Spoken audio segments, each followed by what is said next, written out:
Hello दोस्तों, बहुत स्वागत है आपका हिंदी मीडियम के आपके अपने नंबर 1 चैनल 3S के लेक्चर्स पर। तो दोस्तों, इससे पिछली वीडियो में यानी कि चैप्टर फर्स्ट के लेक्चर नंबर 3 में हमने डिस्कस किया था कि क्रिस्टल जालक क्या होता है। ठीक है, क्रिस्टल जालक का ही एक छोटा सा भाग था एकक कोष्ठिका क्या होती है। फिर हमने देखे थे एकक कोष्ठिका के प्रकार कौन कौन से होते हैं, पैरामीटर्स के आधार पर कौन कौन सी एकक कोष्ठिकाएं होती हैं, और घटक कणों की व्यवस्थाओं के आधार पर कौन कौन सी एकक कोष्ठिकाएं होती हैं। ठीक, यहाँ तक हमने पिछले लेक्चर तक जान लिया था। अब आज का हम लेक्चर स्टार्ट करते हैं। ये है लेक्चर नंबर 4। क्लियर। अब आज के लेक्चर में हम क्या पढ़ने वाले हैं? आज के लेक्चर में हम क्या पढ़ने वाले हैं? देखिए, आज का लेक्चर बहुत ही इंटरेस्टिंग होने वाला है और बहुत ही इंपॉर्टेंट टॉपिक होने वाला है। ठीक है, तो इससे पहले कुछ भी इंपॉर्टेंट स्टार्ट करने से पहले, ठीक है ना, हमने जो पिछली क्लास पढ़ी थी उसी से जुड़ा हुआ एक छोटा सा भाग है उसी का। ठीक है ना, हम पहले उस पर डिस्कस कर लेंगे, फिर हम आज का एक नया टॉपिक डिस्कस करेंगे। ठीक, तो देखिए उसका छोटा सा भाग कौन सा है। हमने देखा था कि पैरामीटर्स के आधार पर 7 प्रकार की एकक कोष्ठिकाएं थी, 7 प्रकार के क्रिस्टल समुदाय थे। घटक कणों की व्यवस्था के आधार पर 4 प्रकार की एकक कोष्ठिकाएं थी, SCC, BCC, FCC और ECC। ये 4 प्रकार की एकक कोष्ठिकाएं घटक कणों के आधार पर थी। तो अब हम ये देखना है हमें कि जो 7 प्रकार के क्रिस्टल समुदाय हैं, इन 7 प्रकार के क्रिस्टल समुदाय में इनमें से कौन कौन सी, इन 4 एकक कोष्ठिकाओं में से कौन कौन सी एकक कोष्ठिकाएं एक क्रिस्टल समुदाय में संभव हैं। ठीक है, घनीय में कौन कौन सी एकक कोष्ठिकाएं संभव हो सकती हैं, द्विसम लंबाक्ष में एकक कोष्ठिकाएं कौन कौन सी संभव हो सकती हैं, विषम लंबाक्ष में कौन कौन सी एकक कोष्ठिकाएं संभव हो सकती हैं, षटभुजीय में कौन कौन सी एकक कोष्ठिकाएं संभव हो सकती हैं, समत्रिनताक्ष, एकंताक्ष और तीनताक्ष, इनमें कौन कौन सी एकक कोष्ठिकाएं संभव हो सकती हैं, आज हम ये जानेंगे। ठीक है, ये जानेंगे, फिर इसके बाद एक नया टॉपिक डिस्कस करेंगे। ठीक, तो देखिए, आप पहले इस टेबल को देख लीजिए। इसमें आप देखिए, जो घनीय एकक कोष्ठिका है, घनीय क्रिस्टल समुदाय है, इसमें SCC यानी सिंपल क्यूबिक सेल, BCC यानी बॉडी सेंटर्ड यूनिट सेल, और FCC यानी कि फेस सेंटर्ड सेल। तो ये तीन एकक कोष्ठिकाएं घनीय क्रिस्टल समुदाय में आती हैं। ठीक, इसी प्रकार अब द्विसम लंबाक्ष में कौन कौन सी होती हैं, तो आप देख रहे हैं द्विसम लंबाक्ष में SCC और BCC, ये दोनों एकक कोष्ठिकाएं द्विसम लंबाक्ष में आ सकती हैं। ठीक है, तीसरा है विषम लंबाक्ष। विषम लंबाक्ष में SCC भी प्रेजेंट हो सकती है, FCC भी होती है, BCC भी हो सकती है और ECC भी हो सकती है। ये चारों प्रकार की एकक कोष्ठिकाएं विषम लंबाक्ष में हो सकती हैं। ठीक है, चौथा है षटभुजीय। षटभुजीय में केवल SCC ही प्रेजेंट रह सकती है। षटभुजीय क्रिस्टल तंत्र में, षटभुजीय क्रिस्टल समुदाय में केवल SCC ही प्रेजेंट रह सकती है। ठीक है, फिर है त्रिसमनताक्ष। त्रिसमनताक्ष में भी केवल SCC ही प्रेजेंट रहेगी और कोई भी एकक कोष्ठिका इसमें प्रेजेंट नहीं रह सकती। क्लियर। फिर है एकंताक्ष। एकंताक्ष में SCC और ECC, सिंपल क्यूबिक सेल और एंड सेंटर्ड यूनिट सेल, ये केवल प्रेजेंट रहेंगी। ठीक है ना, तो इसमें 2। फिर है त्रिनताक्ष। त्रिनताक्ष में केवल SCC प्रेजेंट रहता है। क्लियर।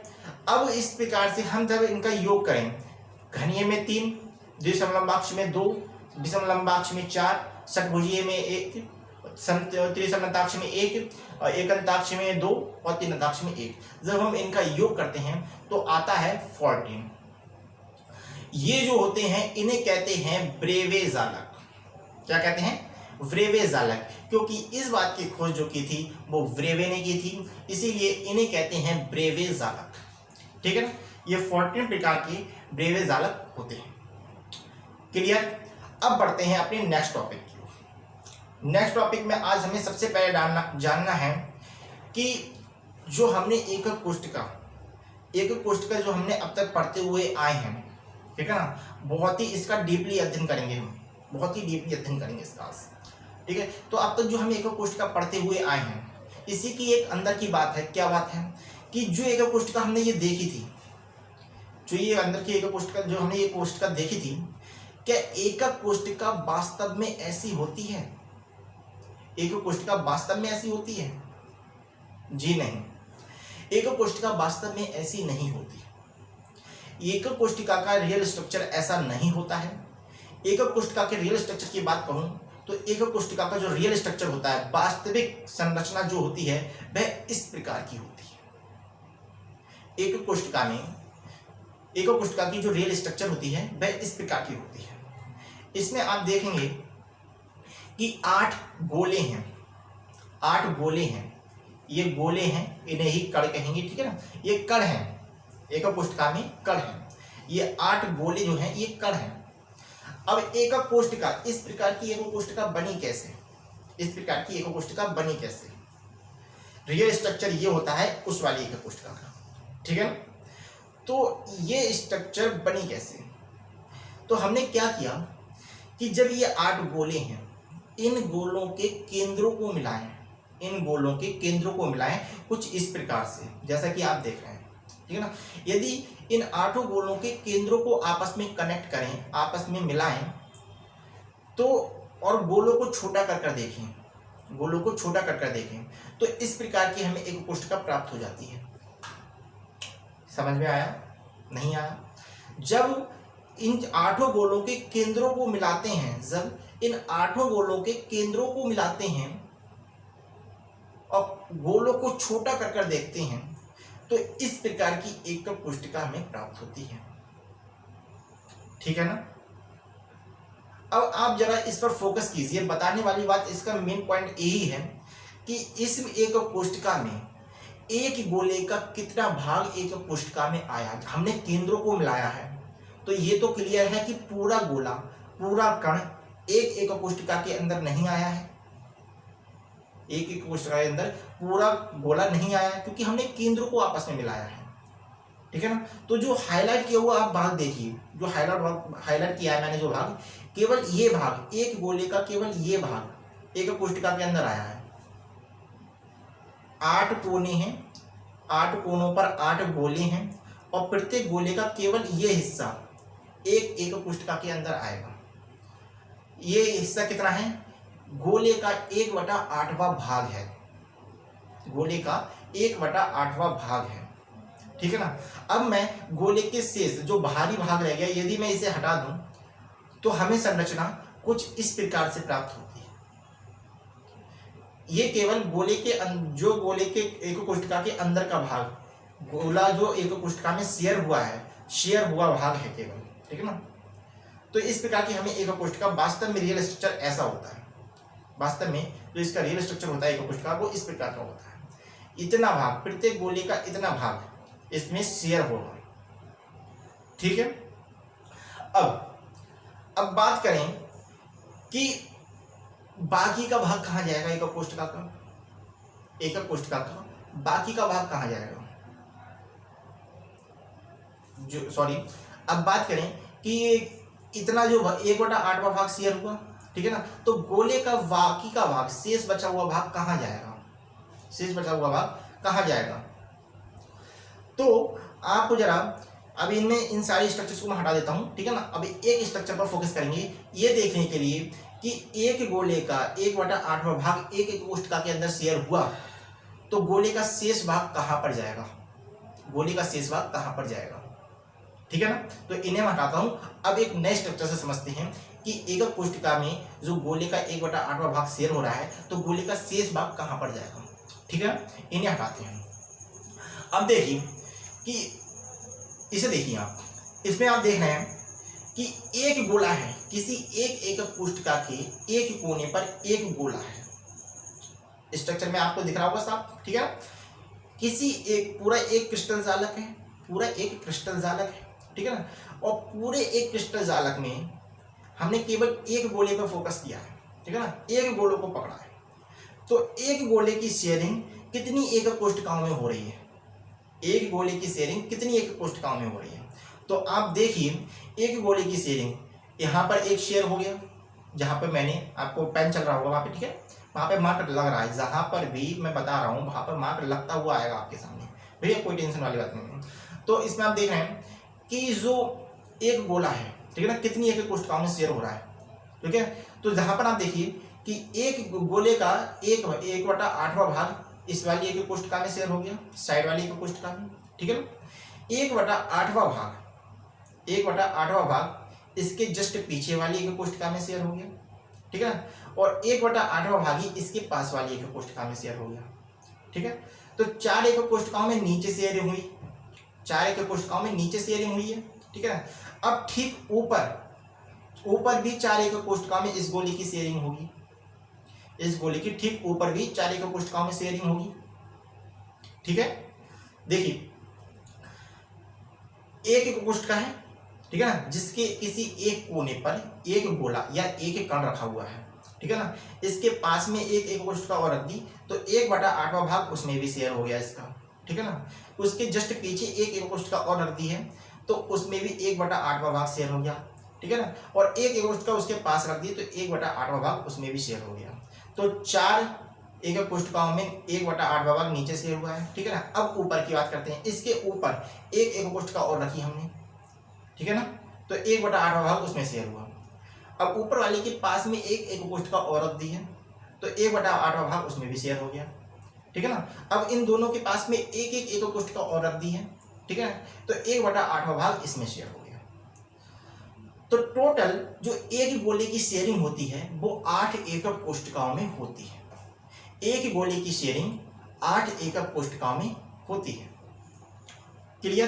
तो इस तरीके से केवल एक कोष्ठका के अंदर 1/8वां भाग ही आता है, 1/8वां भाग ही आता है। ये तो हमने समझ लिया कि एक कोष्ठका के अंदर जो कण की शेयरिंग होती है या जो गोले हैं इनकी जो शेयरिंग होती है वो 1/8वें भाग की शेयरिंग होती है। यहाँ तक क्लियर है। अब बढ़ते हैं आगे। अब हमें ये सब जानने का हमारा मकसद क्या था, ये देखते हैं कि हमने ये क्यों जाना, ठीक है। काम तो हमें केवल उसी एक कोष्ठका में करनी है जिसमें छोटे छोटे कण दिखाए गए हैं, काम तो हमें उसी एक कोष्ठका पे करना होगा, ठीक है ना। रियल स्ट्रक्चर का यहाँ पर प्रयोग नहीं कर पाते हैं, लेकिन रियल स्ट्रक्चर हमें आगे के न्यूमेरिकल करने के लिए इसकी आवश्यकता हमें पड़ी, ठीक है। तो इसका ज्ञान होना बहुत जरूरी है। तो अब देखते हैं कि जो एक कोष्ठका में जो गोलों की शेयरिंग हुई, एक कोष्ठका में एक गोली की शेयरिंग 1/8वां भाग हुआ, ठीक है।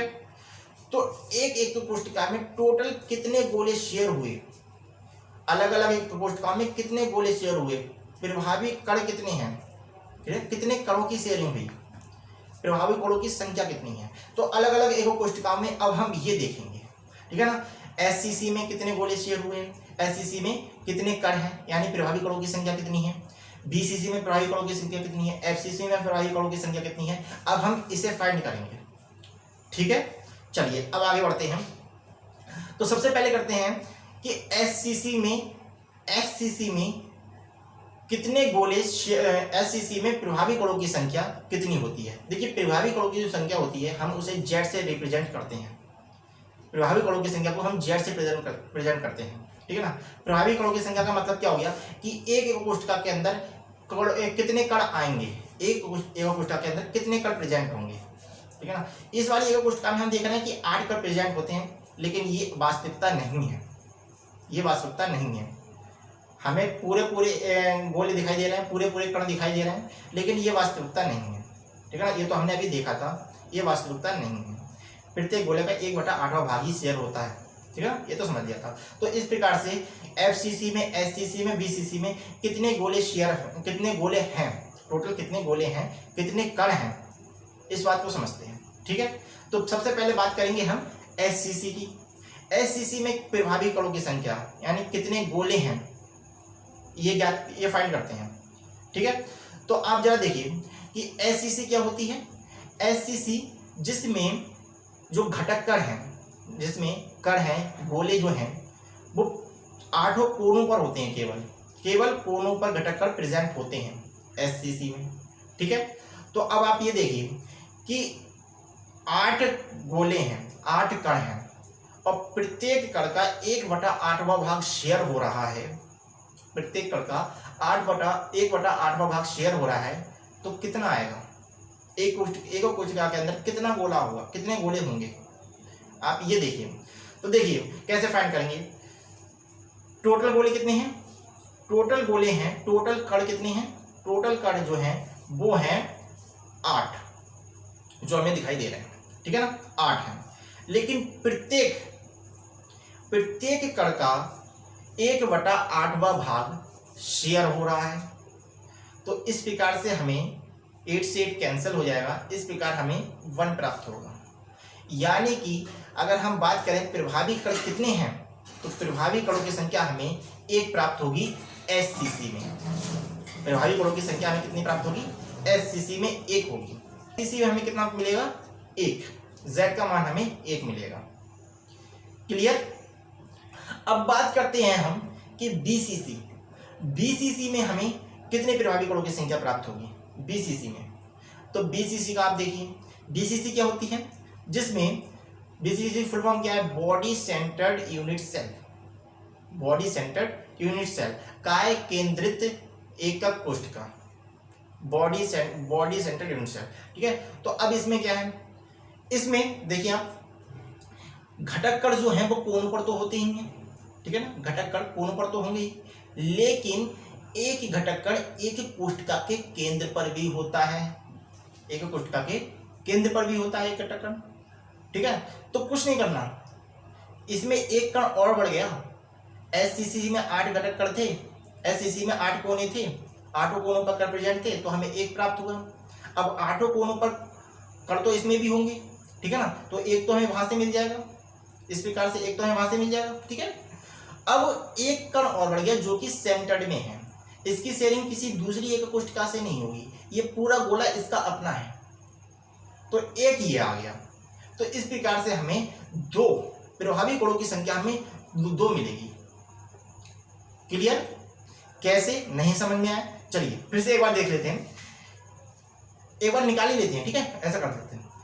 कितने गोले हैं इसमें, कितने गोले हैं, टोटल गोले हैं इसमें, कोनों पर जो गोले हैं वह हैं 8, ठीक है ना, और 8 गोलों का 1/8वां भाग शेयर हो रहा है, ठीक है, प्लस एक गोले के एक कोशिका के केंद्र पर भी एक गोला है, तो +1। तो इस प्रकार से 8 से 1 कैंसिल हो जाएगा, आएगा 1 + 1 = 2, ठीक है। तो इस प्रकार से 8 गोलों का 1/8वां भाग शेयर हुआ, तो हमें 1 मिला, और एक गोला केंद्र पर है। तो इस प्रकार से हमें BCC में 2 प्रभावी कणों की संख्या, BCC में प्रभावी कणों की संख्या 2 प्राप्त हुई, ठीक है। तो बात करते हैं फलक केंद्रित एकक कोशिका की, यानी कि FCC की, ठीक है। तो FCC क्या होती है, इसे देखिए। FCC में क्या होता है कि प्रत्येक कोने पर, यानी कि 8 कोनों पर घटक कण होंगे ही, लेकिन प्रत्येक फलक पर भी एक एक घटक कण होगा। ये कंडीशन होती है फलक केंद्रित एकक कोशिका की, कि प्रत्येक फलक पर भी एक एक घटक कण होगा, और कोनों पर तो घटक कण होते ही हैं, ठीक है। तो ये कंडीशन होती है FCC की। तो अब देखिए आप जरा, 8 कोनों पर 8 गोलों की शेयरिंग से हमें एक तो फाइंड होना ही है, एक तो मिलेगा ही, ठीक है। अब 6 फलकों पर एक गोले का, मतलब कि प्रत्येक फलक पर एक गोले का कितना भाग शेयर होगा, प्रत्येक फलक पर एक गोले का कितना भाग शेयर होगा। फलक के केंद्र पर एक कण है, ठीक है, तो ये क्या, ये पूरा कण एक फलक पर है, पूरा कण एक फलक पर है, बताइए। देखिए, इसे समझने से पहले आप इसे देखिए, ठीक है, इसे देखिए। एक फलक पर, एक कोशिका के एक फलक पर एक कण है, ठीक है ना, उसके पास में एक कोशिका और है, उसके पास में एक कोशिका और है, तो हाफ का गोला इसमें शेयर होगा और हाफ गोला उसमें शेयर होगा। तो इस प्रकार से एक कोशिका में जो एक फलक पर गोले की शेयरिंग होती है, एक फलक के केंद्र पर जो गोला होता है उसकी जो शेयरिंग होती है वो 1/2 भाग होती है, यानी कि आधा गोला ही फलक पर आता है, ठीक है। तो अब हमें FCC में प्रभावी कणों की संख्या कितनी प्राप्त होगी, FCC में प्रभावी कणों की संख्या कितनी प्राप्त होगी। तो देखिए, गणना करते हैं। 8 कोनों पर 8 गोले, ठीक है, 8 हो गया। प्रत्येक गोले का 1/8वां भाग शेयर हो रहा है, कोनों पर 1/8वां भाग शेयर हो रहा है, ठीक है, प्लस 6 फलक हैं, और प्रत्येक फलक पर 1/2वां भाग गोले का शेयर हो रहा है। ठीक है, तो अब इसे सॉल्व करें। 8 से 8 कैंसिल हो जाएगा, आएगा 1। ठीक है, और 2 से 6 कैंसिल होगा, आएगा 3। तो 1 + 3 = 4। तो एफसीसी में जो प्रभावी कणों की संख्या होती है वह 4 होती है। ठीक है, अब बढ़ते हैं आगे। ये हो गया हमने एससीसी, बीसीसी और एफसीसी, इन तीनों में ही हमने प्रभावी कणों की संख्या को देख ली। एससीसी में प्रभावी कणों की संख्या 1 होती है, बीसीसी में प्रभावी कणों की संख्या 2 होती है और एफसीसी में प्रभावी कणों की संख्या 3 होती है, सॉरी 4 होती है।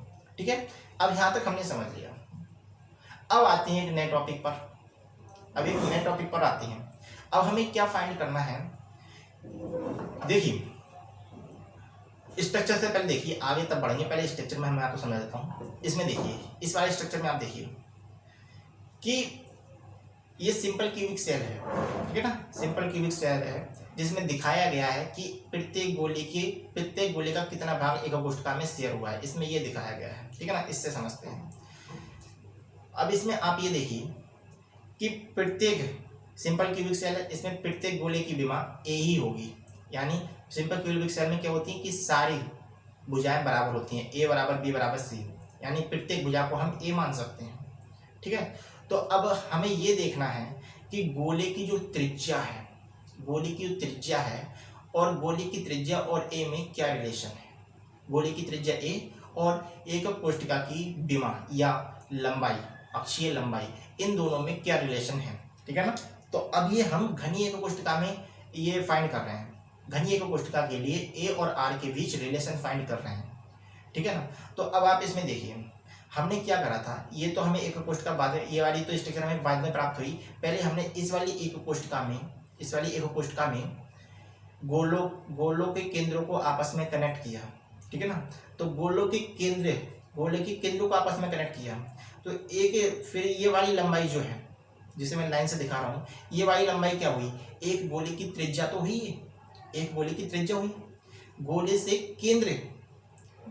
के केंद्र से हम लाइन खींच रहे हैं, तो ये एक कोशिका के अंदर क्या आ रहा है, एक गोले की त्रिज्या आ रही है।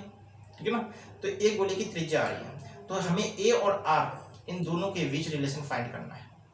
ठीक है, तो अब आप देखिए घनीय एकक कोशिका में ए और आर बीच क्या रिलेशन है। ठीक है, तो इस वाली एकक कोशिका में आप देख लीजिए, एक गोले की त्रिज्या आर ये हो गई। ठीक है ना, दूसरे गोले की त्रिज्या आर ये हो गई।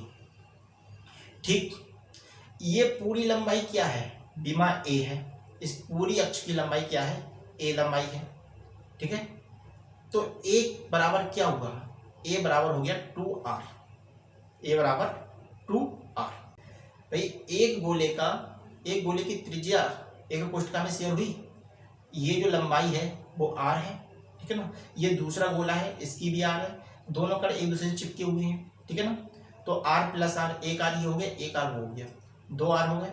ठीक है, अब ये 2r किसकी लंबाई के बराबर है, पूरी लंबाई, पूरी विमा, एक एस अक्ष की पूरी विमा, एस अक्ष हो, वाई अक्ष हो, जेड अक्ष हो, कोई सी भी हो। ठीक है, पूरी विमा की लंबाई के बराबर है।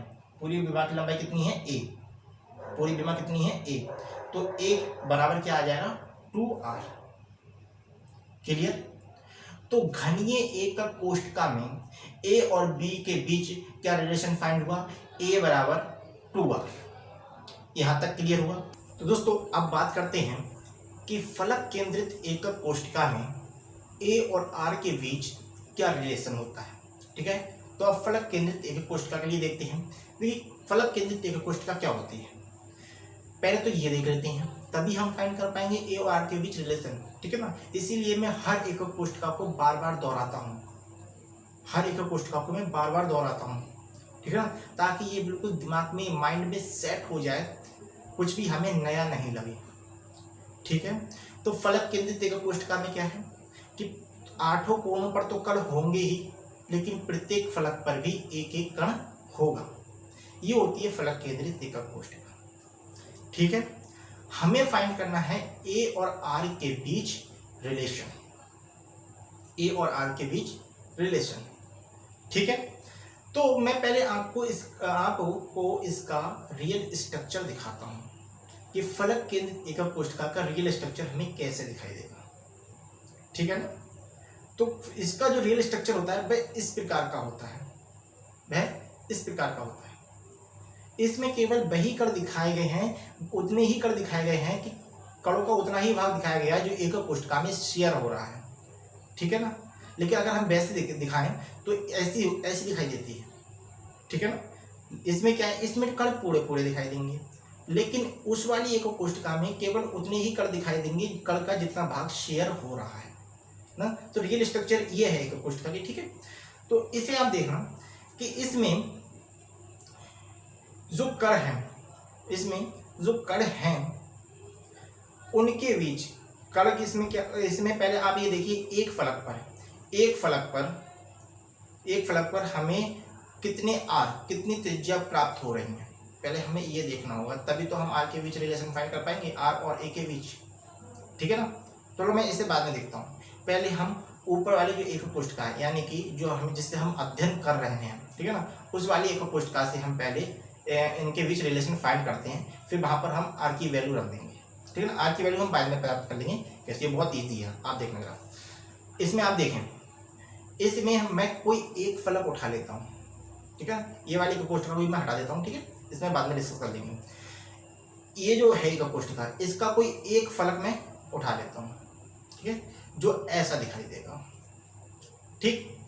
अब इसमें मुझे क्या फाइंड करना है, ठीक है। ये देखिए मैंने क्या किया, ABC ये 3 पॉइंट लिए, ठीक है ना। B और C इसकी लंबाई है A, ठीक है। A और C इसके बीच की लंबाई है A। क्यों है A? क्योंकि ये घनीय एकक कोशिका है। ये पार्ट जो है हमने इस एकक कोशिका में से उठाया है, ठीक है। इस एकक कोशिका का एक फलक है ये वाला पार्ट, ठीक है ना। ये एकक कोशिका क्या है, घनीय है, तो घन की सारी भुजाएं बराबर होंगी, तीनों भुजाएं बराबर होंगी, तो दोनों भुजाएं हमें A और A, B और C के बीच की भुजा A हो गई, भुजा की लंबाई A हो गई, और A और C के बीच भी A हो गई। हमें फाइंड करना है A और B के बीच की लंबाई, A और B इसके बीच की लंबाई हमें प्राप्त करनी है, A भी प्राप्त करना है। तो और ये जो कोण बन रहा है, ये बन रहा है कोण 90 डिग्री का, ठीक है। तो अब हम यहाँ पर क्या करेंगे, यहाँ पर हम लगाएंगे पाइथागोरस प्रमेय, यहाँ पर पाइथागोरस प्रमेय लगाएंगे। पाइथागोरस प्रमेय क्या होती है, ठीक है ना, इससे हम फाइंड करेंगे A और B। हमें आधार दिया हुआ है AC, ठीक है, हमें लंब दिया हुआ है BC, तो हम इससे कर्ण AB प्राप्त कर लेंगे, ठीक है। तो देखिए क्या है, AB का स्क्वायर, कर्ण AB का स्क्वायर बराबर BC का स्क्वायर प्लस आधार AC का स्क्वायर, ठीक है। तो AB का स्क्वायर बराबर आया, BC क्या है, BC का मान कितना है, A है, ठीक है। BC की लंबाई कितनी है, A है, तो A का स्क्वायर हो गया। AC की लंबाई भी A है, तो A का स्क्वायर हो गया। तो AB स्क्वायर बराबर आया A square plus A square is equal to 2A square, ठीक। यहाँ तक हो गया क्लियर कि AB स्क्वायर का जो मान आया वो 2A स्क्वायर आया, ठीक। AB बराबर हो जाएगा √2A, यहाँ तक हो गया। अब हमें रिलेशन फाइंड करना है R के बीच, तो अब हमें R कैसे प्राप्त होगी, तो अब हमें R को प्राप्त करने के लिए हमें अब ये वाली स्ट्रक्चर देखनी होगी। इस स्ट्रक्चर में आप देखिए कि एक फलक पर हमें कितनी R प्राप्त होंगी, गोलों की कितनी त्रिज्याएं प्राप्त होंगी। अब देखिए कोने वाले जो गोले हैं इस पर एक R हमें ये प्राप्त हुआ, एक गोले का ये भाग शेयर हो रहा है, ठीक है ना, तो एक R हमें ये प्राप्त हो गया। लेकिन जो बीच वाला गोला है इसमें 2 R होंगे, क्योंकि ये पूरा गोला आ रहा है हमारे सामने, पूरा गोला आ रहा है, तो एक गोले में 2 R होंगे, ठीक है। तो ये 2R के बराबर होगा, तो एक R ये हो गया, बीच वाले गोले में 2 R हो गए, ठीक है, और एक ये वाला R हो गया, तो कुल R कितने हो गए, 4R हो गए, ठीक। तो AB का मान कितना आया, ये क्या है, A और B, AB तो है, ये A और B की लंबाई तो है, तो AB बराबर आ गया 4R, ठीक। तो अब देखते हैं कि ए बी का मान हमने यहाँ पर रख दिया, तो 4r बराबर आ गया √2a। यहाँ से r की वैल्यू फाइंड करेंगे तो ये आ जाएगा r बराबर √2a/4। ये तो हो गया ए और फलक केंद्रित एकक कोष्ठका में r और a के बीच रिलेशन। ठीक है, अब हम देखते हैं कि अंतः केंद्रित एकक कोष्ठका यानी कि काय केंद्रित एकक कोष्ठका BCC, इसमें a और r के बीच क्या रिलेशन होता है। ठीक है, इसे थोड़ा हमें गहराई से समझना होगा। ये इन दोनों से थोड़ा सा हार्ड है, थोड़ा सा इसमें समझने में मुश्किल होगी, लेकिन समझेंगे बहुत ही बेहतर ढंग से। तो अब देखते हैं कि BCC में यानी बॉडी सेंटर्ड यूनिट सेल काय केंद्रित एकक कोष्ठका, ठीक है ना, इसमें a और r के बीच क्या रिलेशन होता है। ठीक है, तो काय केंद्रित एकक कोष्ठका क्या होती है। देखिए, घटक कण इसमें कोनों पर भी तो होंगे ही, लेकिन एकक कोष्ठका के केंद्र पर भी एक घटक कण होगा। ये होती है काय केंद्रित एकक कोष्ठका। ठीक है, अब हमें a और r के बीच रिलेशन फाइंड करना है। देखिए कैसे करेंगे। ठीक है, तो इस एकक कोष्ठका में आप देखिए, इसमें मैं पहले इसमें पॉइंट क्लियर कर लेता हूँ। क्या क्लियर कर लेता हूँ, ये है a पॉइंट, ठीक, ये है b पॉइंट, ठीक, ये है d पॉइंट और ये है c पॉइंट। ठीक है, ये मैंने 4 पॉइंट ले लिए। ठीक है, अब इन पॉइंट्स में हमें क्या करना है, जो a वाला कोना है ये तो है एकक कोष्ठका के आगे का कोना, बाहरी फलक का, ठीक है ना, आगे वाले फलक का कोना है। ठीक है, a और c जो है वो एकक कोष्ठका के पीछे वाले फलक के कोने हैं। ठीक है, और d जो है वो एकक कोष्ठका के आगे वाले फलक का कोना है, यानी कि b और d ये तो एकक कोष्ठका के आगे वाले फलक के कोने हैं, a और c ये एकक कोष्ठका के पीछे वाले फलक के कोने हैं। ठीक है, तो हमने जो एकक कोष्ठका के आगे वाले फलक का b कोना है, जो इसे हमने पीछे वाले फलक के a कोने से मिलाया है। ठीक, और b कोने को ही हमने पीछे वाले फलक यानी कि c पॉइंट को c पॉइंट से मिलाया है, b पॉइंट को c पॉइंट से मिलाया है। ठीक है, तो अब इसमें आप देखिए कि इसमें 2 त्रिभुज हमें प्राप्त हो रहे हैं, 2 समकोण त्रिभुज इसमें हमें प्राप्त हो रहे हैं। ठीक है, ये जो कोण होगा ये होगा 90 डिग्री का। ठीक, हमें फाइंड करना है AB, हमें फाइंड करना है AB। तो अब AB हम कैसे फाइंड करेंगे, तो पहले क्या करेंगे, हम त्रिभुज BDC में देखते हैं और BDC में हम BC की वैल्यू निकालेंगे। तो कैसे निकलेगी, ठीक है ना, देखिए D और C इसकी लंबाई a है, इसकी विमा a है। ठीक है, B और D इसकी विमा भी a है, A और C इसकी विमा भी a है। ठीक है, हमें निकालना है AB। तो AB निकालने के लिए हमें पहले इन दोनों त्रिभुजों, इसमें 2 त्रिभुज हैं, इन दोनों त्रिभुजों से हम AB का मान निकालेंगे। कैसे निकालेंगे, तो पहले हम देखेंगे त्रिभुज BCD में, त्रिभुज BCD में देखते हैं। BCD में हम VC निकालेंगे पाइथागोरस प्रमेय से। ठीक है, तो देखिए ये हो जाएगा BC का स्क्वायर बराबर कर्ण का स्क्वायर यानी BC का स्क्वायर बराबर लंब क्या है DC का स्क्वायर यानी कि A स्क्वायर। ठीक है, तो हम पहले देख लेते हैं कि BC का स्क्वायर बराबर DC का स्क्वायर प्लस आधार BD का स्क्वायर। ठीक, तो BC का स्क्वायर बराबर आएगा, DC बराबर है A तो होगा A का स्क्वायर। ठीक है, BD बराबर भी A है तो प्लस A का स्क्वायर। तो जो हमें BC स्क्वायर मिला वो मिला 2A स्क्वायर। यहाँ तक हो गया। ठीक है, अब हम देखेंगे त्रिभुज ABC में, त्रिभुज ABC में, तो त्रिभुज ABC में जब हम देखेंगे तो हमें इसमें अब AB की वैल्यू फाइंड करनी है। AB की वैल्यू फिर फाइंड करेंगे तो AB का स्क्वायर बराबर आ जाएगा AC का स्क्वायर प्लस BC का स्क्वायर। ठीक है, AC का स्क्वायर हो जाएगा A का स्क्वायर, विमा कितनी है A है। ठीक है, तो A का स्क्वायर प्लस BC का स्क्वायर, BC का स्क्वायर कितना हमने निकाला था अभी 2A स्क्वायर, तो 2A स्क्वायर। तो इस प्रकार हमें AB का स्क्वायर बराबर मिला 3A स्क्वायर। क्लियर। अब देखते हैं हमें अब AB का स्क्वायर बराबर मिला हमें 3A स्क्वायर, AB फाइंड करेंगे तो आ जाएगा √3A। तो दोस्तों अब हमें इसमें AB का मान रखना होगा। ठीक है, AB का मान हमें रखना होगा, तो AB का मान R की फॉर्म में हमें लाने के लिए रियल स्ट्रक्चर को देखना होगा। अब जो रियल स्ट्रक्चर है ये है काय केंद्रित यानी कि BCC की रियल स्ट्रक्चर, ठीक है। अब हमें इसमें A और B के बीच कितने R प्राप्त हो रहे हैं, AB रेखा पर कितने R मिलेंगे ये निकालना है, क्योंकि हमें AB जो है वह R की फॉर्म में रखनी है, ठीक है। तो अब AB डिस्टेंस में AB के बीच यानी AB के बीच कितने R प्राप्त होंगे, तो AB के रास्ते में जितने R मिलेंगे, AB के रास्ते में जितने R मिलेंगे उन सभी का योग AB के बराबर होगा, ठीक है ना, AB की लंबाई के बराबर होगा। तो आप इसमें देखिए हमने A से चलना प्रारंभ किया, ठीक है।